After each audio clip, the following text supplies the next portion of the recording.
All right, so good morning, everyone. Um, so today I decided to share with you this passage from John 15. I recently had an opportunity to do a short commentary on John 15:8, and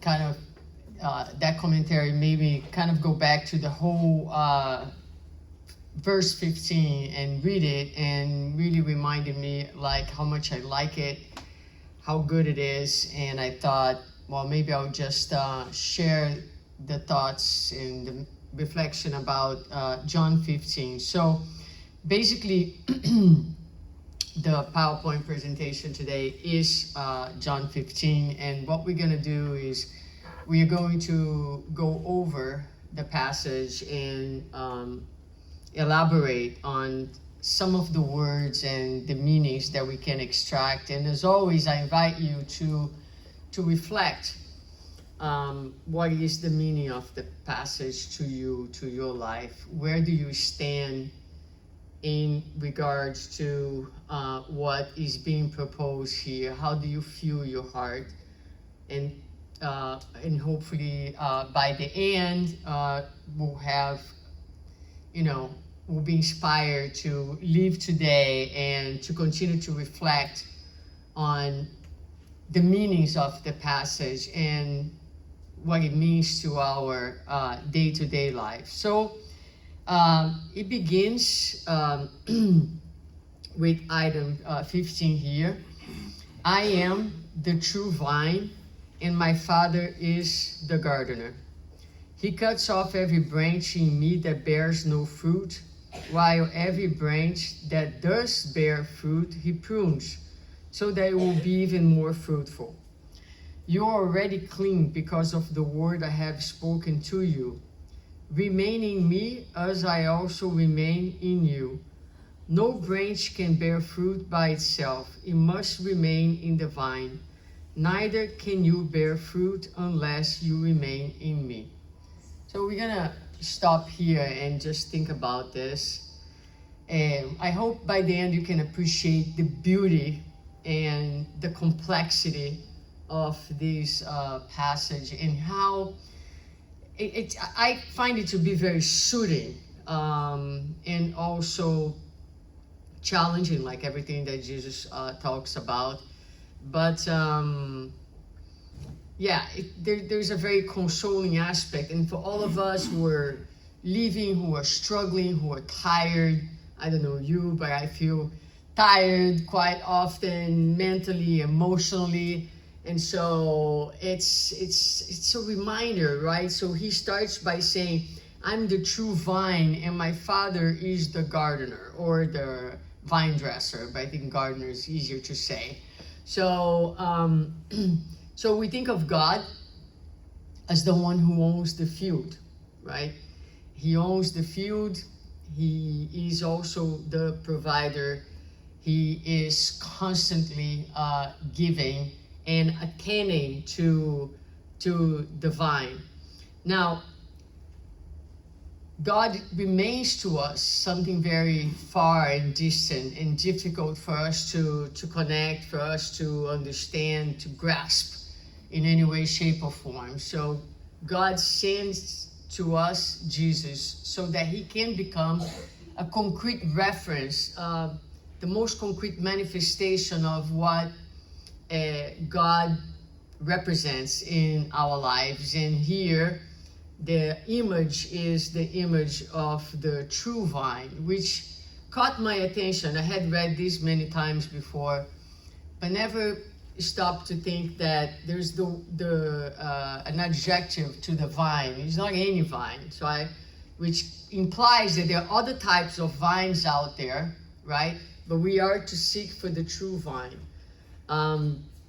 And so Jesus represents this true vine, which basically is the reference, is the nourishment to our lives. Him, or if we want to think, not the person, but the message, or everything that he represents and he has taught us. Now, it continues to say that he the gardener, cuts off every branch in me that bears no fruit, while every branch that does bear fruit he prunes, so that it will be more fruitful. So that's a perspective, right, for us to think. So there is a gardener. We are in the field of the gardener, and the gardener is attending to each one of us.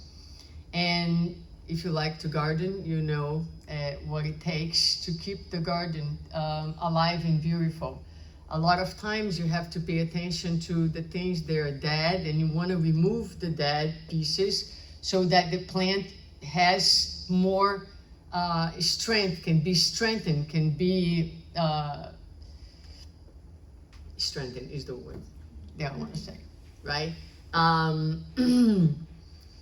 And so there are times that life is going to take away from us some of our rights, some of our freedoms, just like the gardener is putting away some of those areas they are not producing. And I like to think of those as sometimes the expiations that we experience in our lives, where we are, you know, it's not pruning, it's actually cutting off and really, okay, right now I have to put a limit here for you. But we are also, even if we are bearing the fruits, even when we are doing our part, there's also an incredible potential still within each one of us. So now we look at life's challenges from this perspective. Life challenges are the ways in which the gardener is extracting from us the most beautiful, the most colorful, the most tasty fruit. So we might be bearing fruits, but the gardener is constantly working on us so that we can bear the most beautiful fruits. When my mom comes to visit, she's always in love with the big grapes that we have in the house. They are juicy and they are big and they are crunchy, you know. So that kind of comes to mind, although I don't even want to know what they do to make the grapes look that way. It might not be the most natural processes, but you get the idea, right? So it's important for us to think about it this way. It doesn't take away the challenges in life, but it certainly provides us a different connotation and also a different possibility for us to how we're going to face our day-to-day challenges, right? So we have that idea that life is working on us. There is a loving force who is actually trimming and pruning, and sometimes we feel it, but it all meant to extract the purity from within each one of us. So it says, you are already clean because of the word I have spoken to you. You already awakened. You already aware. So we have knowledge of what the law is, of what we are supposed to be doing. And then he's going to say, remain in me as I also remain in you. So Jesus remains in us, remains with us. He is committed to each one of us.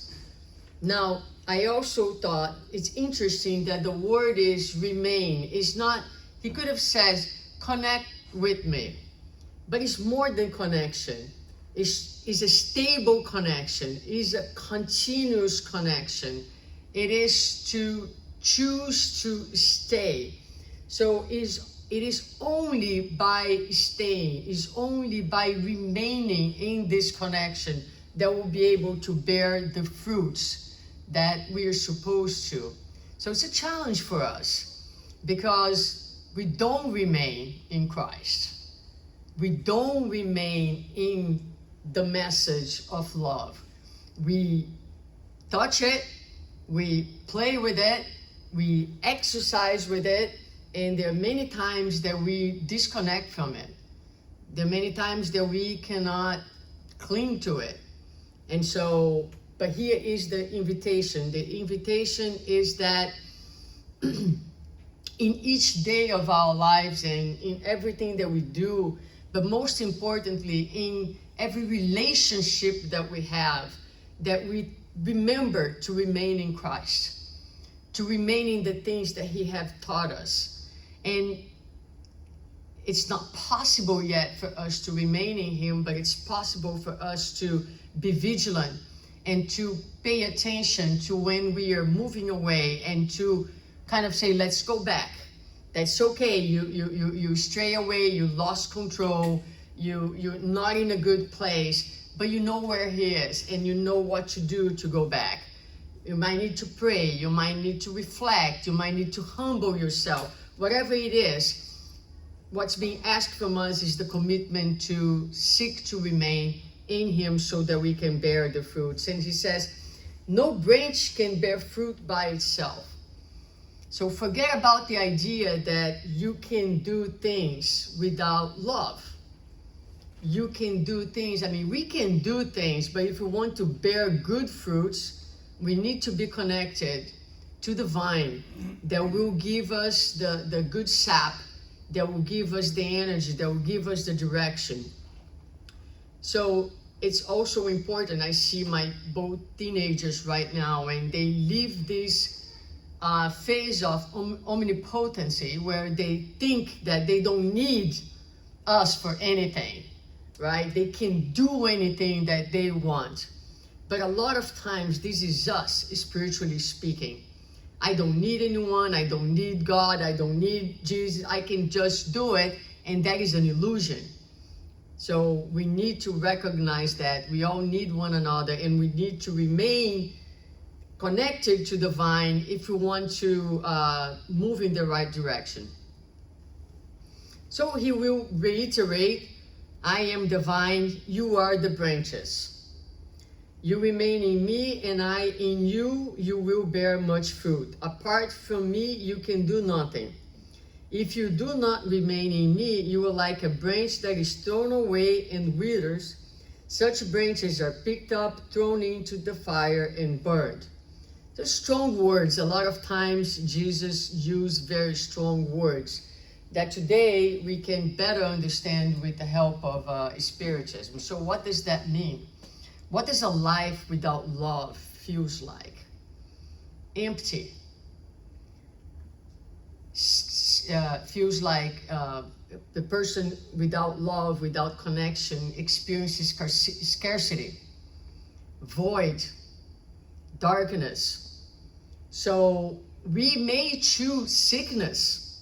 So we may choose to move away. We may choose to disconnect.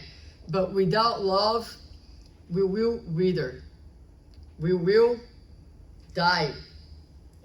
We will be dry, because love is what gives meaning to our lives. So at this point, we should be thinking, because we are always making choices in our life. We always have choices in our lives. We can choose something that is opposing to love. We can choose resentment, anger, hostility, canceling people, whatever it is, right? But what that does to us, in first place, it keeps us in this state of misery, and a lot of times of illness, emotional, energetic illness. So it does not serve us. But when we choose or we seek the path of love, because sometimes it's not like a choice that you can make, rice or beans. No, it's a process, but just the commitment to the process of moving in the direction of love. I may not be able to love this person, but I am committed to do the work. That alone shifts the energy within you and actually fertilizes your life. It's preventive from, developing all kind of disharmonies and disturbances, because there is a positive energy. There is an intent. You may not be able to change everything, but the intent is there. And the intent is a living force. And the intent is an energy that's bathing your body and your being and helps you to remain healthy. It's something that protects you. Now, if you are unable, or if you choose to nurture pathways that are not loving pathways, then you will be thrown into the fire and burned, representing the difficult trials that you are creating for your own self. So a lot of times we are dealing, and this is just an example, don't make it a rule, but you are dealing with a very serious disease. And I'm gonna use that image because I just like it, but diseases that produce tremendous amount of rigidity in the physical body. And a lot of times they are a reflection of the rigid patterns that you nurture your entire life, and now your body is manifesting. So now you are in the fire of a trial that is inviting you to look at yourself and to ask yourself, how do I handle this rigidity? I say that because I'm a very rigid person, and sometimes I feel now as I'm aging, I feel the rigidity on my body, and I go to yoga once a week, and when I do my yoga, I focus on the yoga that really works on the mobility of my body, because I do a lot of weightlifting, and but a healthy being, a healthy psychic is one that can carry the weight while preserving the ability to move and to be flexible. So people will do a lot of weightlifting and will not take care of remaining mobile and flexible, and they break. That's what happens, you break. So the idea here is paying attention to our patterns so that we can avoid the fire and being burned by the trials that a lot of times we're bringing upon our own selves. If you remain in me and my words remain in you, ask whatever you wish and it will be done for you. And this is the item that actually got me started in reading this whole thing, which says, this is to my Father's glory that you bear much fruit, showing yourselves to be my disciples. So here Jesus is talking about the Father's glory, glorification, glorifying God. When we pray, we say thank you to God, we ask for things, but one area of prayer should always be glorifying God. And how do we glorify God? We glorify God by bearing much fruit. So Emmanuel has a passage on Living Springs 45 that talks about that this is the only way that we can truly glorify God in our lives, is through bearing the fruits. And he begins the chapter, which I meant to bring, but now I'm talking by heart because I forgot at home. He begins the chapter by talking about our relationship with God. He will say that we reach out to God when we are concerned about things, to ask for things. We reach out to God when we are in need of soothing our anxieties. We reach out to God when we are joyful because things are going our way, and now we are kind of reviewing God and celebrating God in our lives. But there are many moments that we forget that God exists, and we are entirely on our own, distracted of God's existence. And Emmanuel will say, no matter what, no matter where we are in our relationship with God, God is always with us. Someone or something that is always providing unconditionally to everyone. And God not only is this provider, God is also someone who is guiding us through our growth. No matter how big or small the creature is in this life, God is the force that teaches the worm to crawl, that allows the plant to bloom and to grow, and that helps us to learn how to think. But God is this immense loving force that provides, that guides, but also God has high expectations for us, humans. And the expectations is that we will grow and we will serve. And the glorification of God comes precisely through growth and service. And so Emmanuel compares us as a tree. And he says, you know, you will have ideals that will be the flowers on the tree. Very beautiful, bringing a nice scent to your life.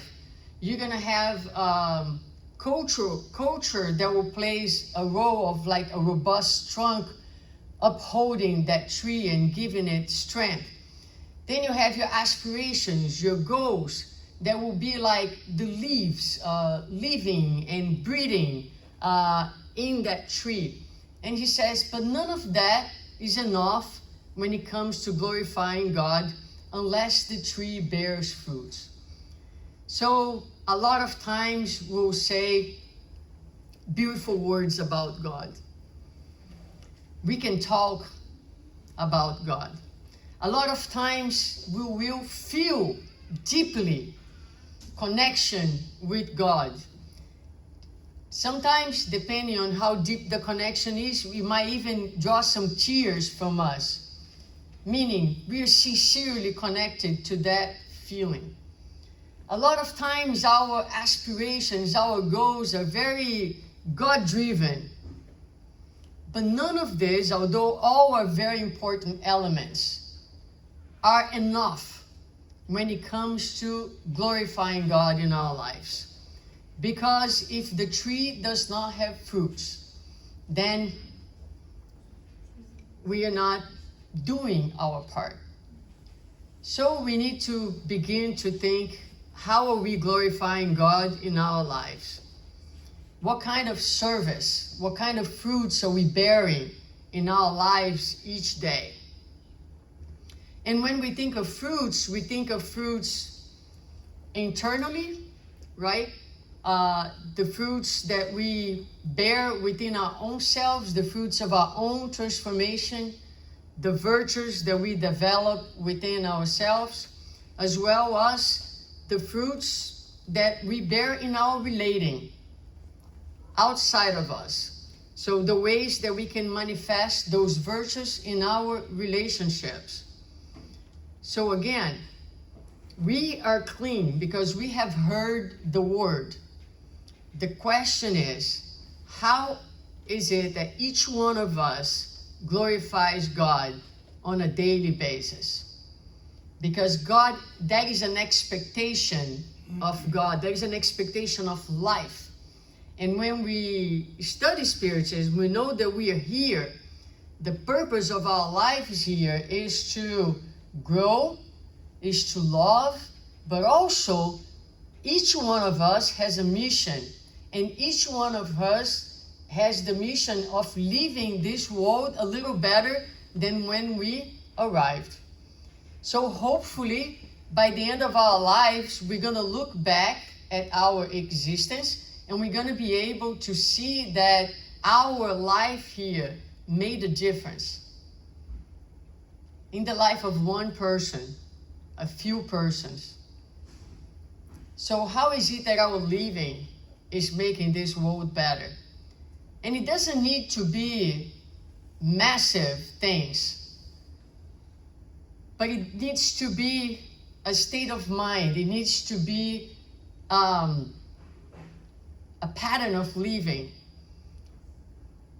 So bear fruits to ourselves in first place, but fruits that can be shared with others. And this is the meaning of life. A life without the meaning of serving is empty. A lot of times I see a lot of my friends, now I'm 56, so I have some friends a little older, and people are getting to that last leg in their professional lives. And it starts that time where people are like, now what? Now what? What's going to be the purpose of my life if I'm not working, producing for myself under a paycheck? My goodness, there is so much to be done in this world. There is so much life. There is so much that we can do, each one of us. And so let's remember that. And he's going to continue by saying, as the Father has loved me, so have I loved you. Now remain in my love. If you keep my commands, you will remain in my love. So keep my commands, just as I have kept my Father's command and remain in his love. I have told you this so that my joy may be in you and that your joy may be complete. My command is this: love each other as I have loved you. Greater love has no one than this, to lay down one's life for one's friends. You are my friends if you do what I command. Okay, so in order to bear fruits, we need to keep the command. And what is the command? To love one another, right? So again, when people, if you wanna reflect on where you are on your level of evolution, one of the ways that you can do it is by analyzing the quality of your closest relationships. Not how you relate to me, for example, if you meet me here every Sunday once a week and we are so nice to each other. But the quality of your relating with the people who are closest to you, the most intimate people in your lives. That's where you're going to see how evolved you are. How patient are you? How compassionate are you? How loving are you? How much can you manifest all those things that we talk about in your day-to-day with those that challenge you the most? And so by choosing to keep the commands, it is the only way that we can bear the fruits and glorify God in the way that Jesus is talking about here. And he's going to go on by saying, I no longer call you servants, because a servant does not know his master's business. Instead, I have called you friends, for everything that I learned from my Father I have made known to you. You did not choose me, but I chose you and appointed you so that you might go and bear fruit, fruit that will last, and so that whatever you ask in my name, the Father will give you. This is my command: love each other. So here is interesting because he makes a distinction in loving. So love is something that we are all learning. And one time I was very conflicted because I felt very differently the way I love my father than I love my mother, for example.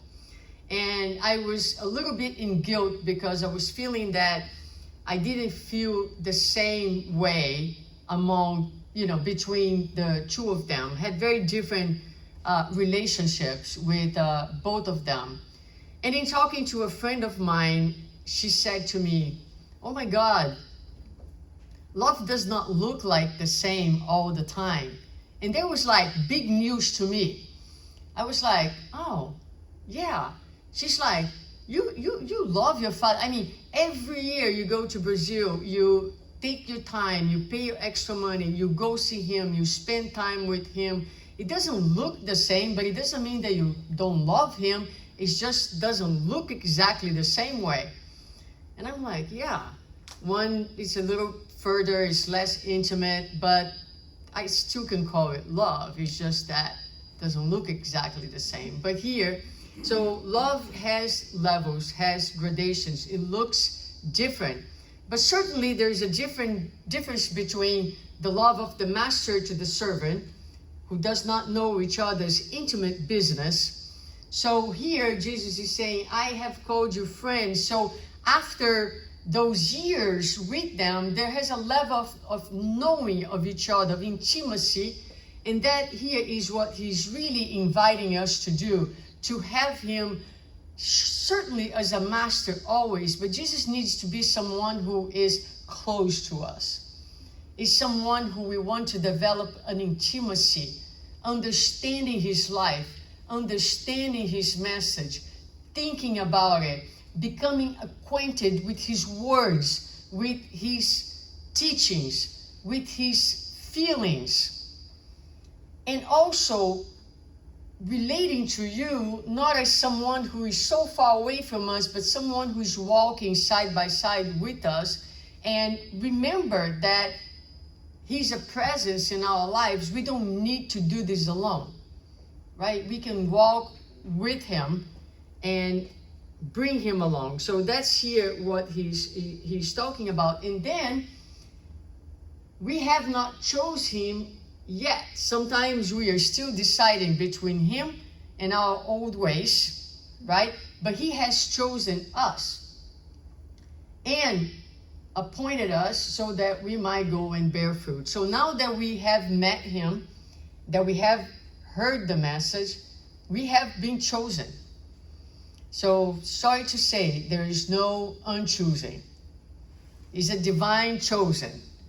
It means that now we bear the responsibility to do our part.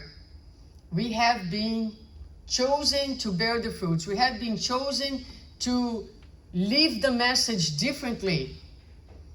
So a lot of times other brothers and sisters from other Christians denominations are calling wars in name of Jesus Christ.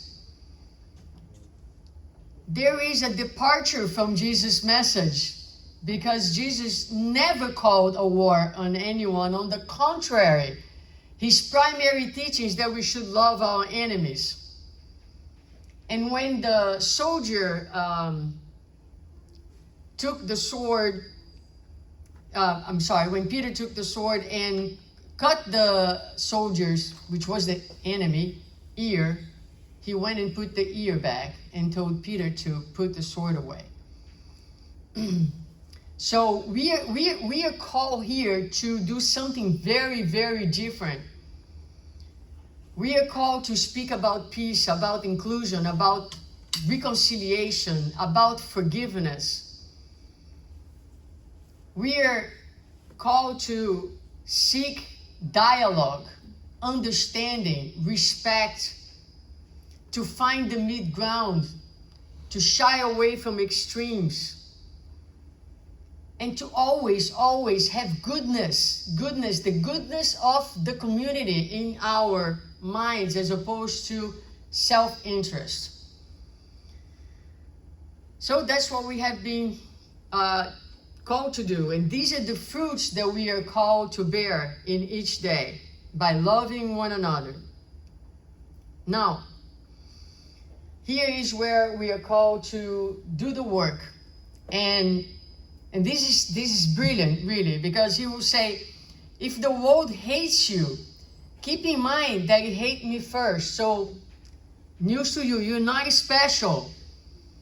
I was hated, I was pure, I was perfect, and I was hated. So expect, you are far from perfection. You have a lot of limitations. You are just beginning. So yes, whether you like it or not everybody likes me. And I have to accept that because I'm not really the nicest person all the time. I'm not.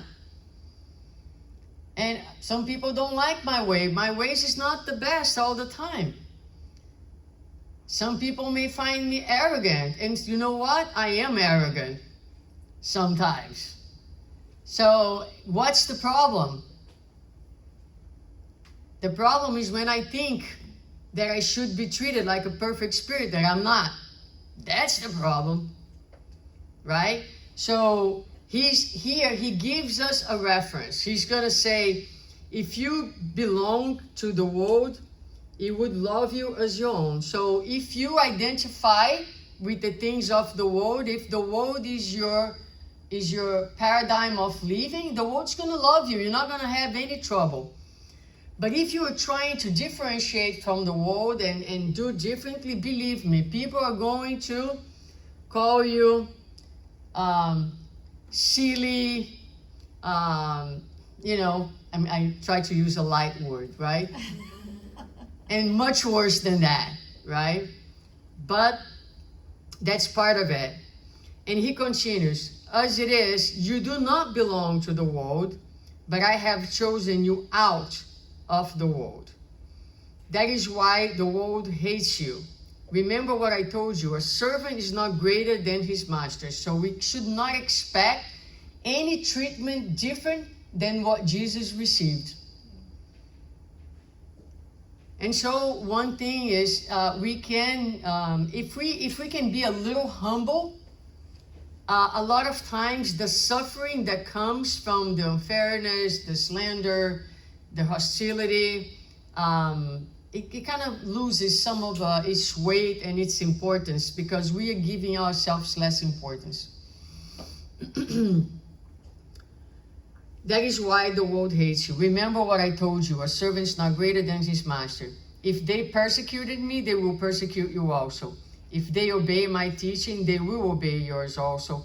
They will treat you this way because of my name, for they do not know the one who sent me. And I think this is, and he will continue. If I had not come and spoken to them, they would not be guilty of sin. So, but now they have no excuse for their sin. And this is for all of us. Once you hear the word, now you will experience guilt, right? Because you heard the word. And guilt is not bad per se.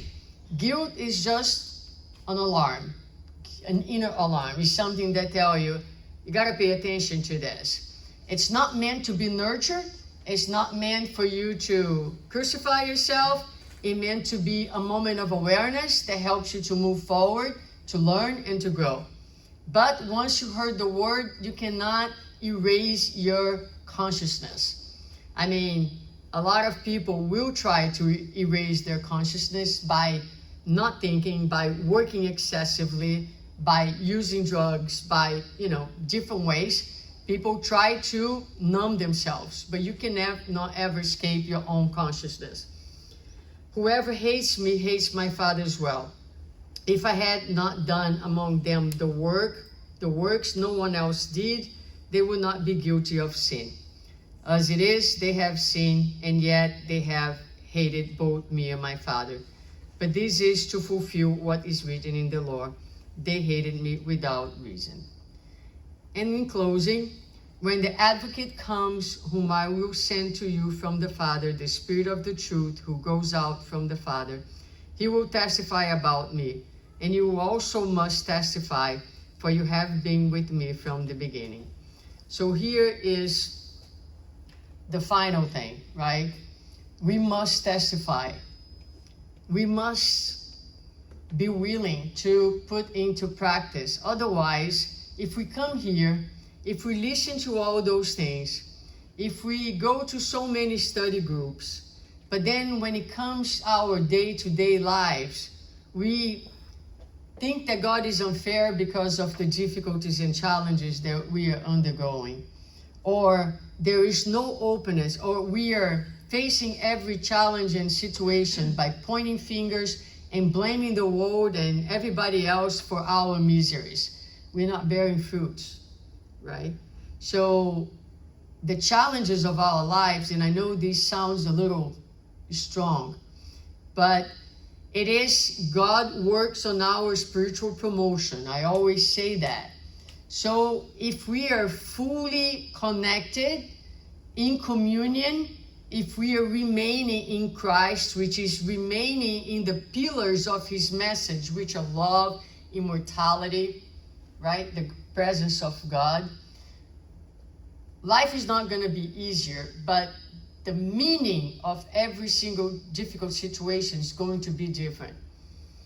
The same way you want to get a PhD and you are going through all the reading, all the hard work, you understand that the hard work is taking you somewhere. You understand that the hard work is the means for you to achieve a degree. We are also seeking spiritual degrees. There are many degrees, and so we should approach the challenges of life as these opportunities. We are now in graduate school. So the challenges get a little bit harder as we evolve from middle school to high school to college to graduate school. So always think, oh my God, I'm leaving this situation. God trusts me in my ability to grow from this. God is trusting my ability to figure out and to extract something that is within me that I have not yet been aware. So let me take this opportunity. What is it that I need here? Maybe I need more humbleness. Maybe it's an opportunity for me to work on my acceptance. Maybe I need more patience. Maybe I need to strengthen my faith. Maybe I know that God is in control. Maybe this feeling of powerlessness is an incredible opportunity for me to think and to connect with the Creator and to stop and look at the universe and the beauty and how everything is in place and to trust this higher force in my life. So there's so much for us all the time, and if we approach in this way, at least we're going to be going through things with a higher purpose. That is what gives us the resilience and the hope that we need to overcome our challenges. Now, there are two references in the gospel about trees and fruits. One is the cursed fig tree that we find in Matthew 21 and in Mark. That it says, now in the morning as he returned to the city, he was hungry. And seeing a fig tree by the road, he came to it and found nothing on it but leaves, and said to it, let no fruit grow on you ever again. Immediately the fig tree withered away. So here is a tree that was not bearing any fruits, right? So is this what happens to us? We are cursed and this is it if we're not bearing fruits? Well, this is what happens when we persist in not bearing the fruits. But if you go to the bearing fig tree in Luke 13:6, there is a passage that says, a man had a fig tree growing in his vineyard, and he went to look for fruit on it, but did not find any. So he said to the man who took care of the vineyard, for 3 years now, I've been coming to look for fruit on this fig tree and haven't found any. Cut it down. Why should it use up the soil? Sir, the man replied, leave it alone for 1 more year, and I'll dig around it and fertilize it. If it bears fruit next year, fine. If not, then cut it down. So this is really how God works in our lives, right? So there is justice, but there is incredible mercifulness. And so for us, what stays is the reflection again. Look at your lives. What kind of fruits are you bearing? Can we bear more fruits, right? What kind of pruning is going on in your life right now? What's being pruned? And what do you think is going to come out of you that's going to make the next fruit even prettier and even tastier, right? And life calls for communion. So the invitation of John 15 is for communion. It's for this close relationship with the message. And it's not easy because the world is constantly inviting us to belong to the world, to be distracted. Many times, different things are going to show up in our way, sometimes in very subtle ways. I'll give you an example. Right now, something that I'm reflecting very deeply in my job. It's a combination of opportunities that keep coming, but also my own psychological need, I think, to do more. And I have noticed that this increased demand at work is starting to affect my ability to do this work here, to have the time to read, to have the time to put my lectures together. I'm struggling with that. And I'm like, watch. Because not always is like a bad thing that's pulling you, the vice, this or that. Sometimes the spirits will use something that is actually good in your life, but anything good that becomes extreme can become a temptation that you don't realize, but it's pulling you away from what is absolutely essential. It's pulling you away from the vine. It's pulling you away from what can sustain you. Truly. Because there is no professional achievement that's going to give me what this place here gives me, what this work gives me. Because when the problems come, it is here that I find the strength. It is here that is the real nourishment. So this is the invitation from John 15. Let's invest in this communion. Let's invest. Let's seek to remain in the message. Let's seek to remain in the things that can give us health and the joy that Jesus talks about. Let's remember, we cannot do. A lot of times I'm conquering, I'm achieving. You're achieving because God is allowing you to do it. You don't do anything without God's permission. And the fruits is what enriches our life, is what makes our life tasty. It's what makes our life beautiful. The more fruits we give, the richer we become, right? Our life becomes rich.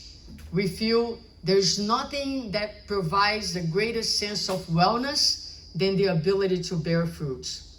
And remember, bearing fruits is the only way to glorify God each day.